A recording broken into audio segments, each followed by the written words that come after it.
सकाळीच झोळीला आहे ना डोळे आले आमच्यावर आणि टाबराचा रुबाब तर मग करायचे आमच्या काय भाऊला ना नवीन चापला आणले ते त्याच्यामुळे काय 2-3 दिवस आता रुबाबाचा ऐकावं लागणार होता ना. लोकांना ओरिजिनल नको बरं का, आता डुप्लिकेट खायची सवय लागेल. आता ओरिजिनल गावरान तूप आपण घरी बनीत राहतो बरं का. कोणाला जर लागलं ना 800-900 रुपये किलो प्रमाण बनवून भेटन, काय हरकत नाही.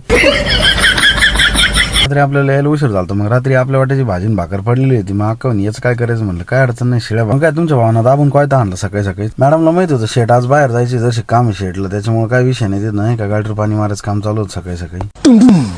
कसं आहे ना, तुमचा 1.5 GB डाटा संपायच्या अगोदर मा ब्लॉग तुमच्यापर्यंत आला पाहिजे बरं का. आणि शेतीतल्या लोकांना गावाकडचं वातावरण आपल्याशिवाय कोण नाही दाखवायचं एवढं बरं का. सकाळी सकाळी गेलो होतो आपण पाणी पाहायला. मग काय घरी आल्यावर पाहतो मॅडमला काय कुट्टी मशीन चालू आहे ना भाऊ. सकाळी सकाळी चारा टाकायची गडबडून कुट्टी मशीनच चालू आहे ना. मग म्हणलं मॅडम सारखं बाजूला तुम्ही मी आलो. मग काय कुट्टी मशीन चालू करून दिलं मॅडम ना. टाकाडमध्ये कुट्टी काढली जनावरांसाठी आणि कुट्टी 1 नंबर निघाली बरं का. तुम्ही पाहू शकता. काय आपण आलो तर गावात आले पाहिलं पोस्ट म्हणून लिटर दिलेलं होतं आपल्याला HDB फायनान्स बरं का. आता कसं आहे ना, आपल्या गाडीचे ना 2 हप्ते तक कसं आहे ना, सध्याच्या काळात तुमच्या भावाचा लय खतरनाक डाऊनफॉल चालू आहे बरं का. पण चला जाते दिवस निघून याच्यातून आपण बाहेर नक्कीच निघणार आहे. हा स्वतःवर विश्वास आहे, त्यात काय विषय नाही. त्याच्यात काय तुम्हाला तो माहिती शनिदेवाचे आपले संबंध जवळचे. मग पोरण डिस्प्ले खराब झाला, चेअरमन म्हणलं लगेच ओके करून देतो. काय प्लांटवरचे किरकोळ काळकोळ काम आहे सगळे घरीच करीत राहतो बरं का. त्याच्यामुळे काय विषय नाही, बाहेर पैसे जायचं. मग काय त्याच्यानंतर आपण निघलो होतो थोडंसं बाहेर शुभम भाऊ सोबत. आपल्याला होतं काम. मग जाताना एक गाडी भेटली, त्याच्यावर लिहिलं होतं जन्म घेतला जिच्या पोटी सर्व काही तिच्यासाठी. तर काय ना काही गाडीवर लिहिलं होतं माय लाईफ अँड माय रूल्स. भावड्या तुला जन्मच आई बापान दिला, हे डोक्यात ठेव फक्त.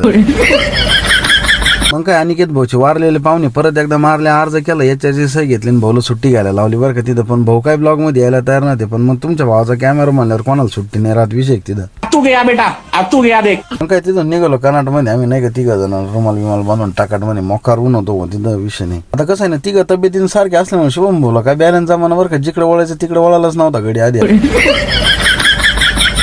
आता कसं आहे ना, अक्षय तृतीयाच्या मुहूर्तावर कोणाला तरी गाडी घ्यायची होती बरं का, युनिकॉर्न. मग त्याच्यामुळे शोरूमला आलतो आम्ही. मग शोरूमला आल्यावर काय बिंगत्या खुर्चीवर बसलो. म्हणलं आता तिथं काय विषय नाही का, कोटे 100 प्लस होता. काय तिथून आल्याला घरच्या भाऊ आकडे ना हलावं लागत, मोटर काय चालू झाली नाही बरं का. मग आता काय नुसतं ब्लॉक काढून आणि बाहेरचेच कामं करून जमत नसतं, घरचे बी कामं कधी कधी करावंच लागत. त्यात काय विषय. तेवढ्यात काय बालू भाऊ ना काकडे घेऊन आले होते तिकडे. मग तिथं काय विषय गावाकडचा, तिथं काय 1 नंबर काकड्या होत्या. तर कसं वाटलं आजचा ब्लॉग नक्कीच कमेंट मध्ये कळवा. रामकृष्ण हरी.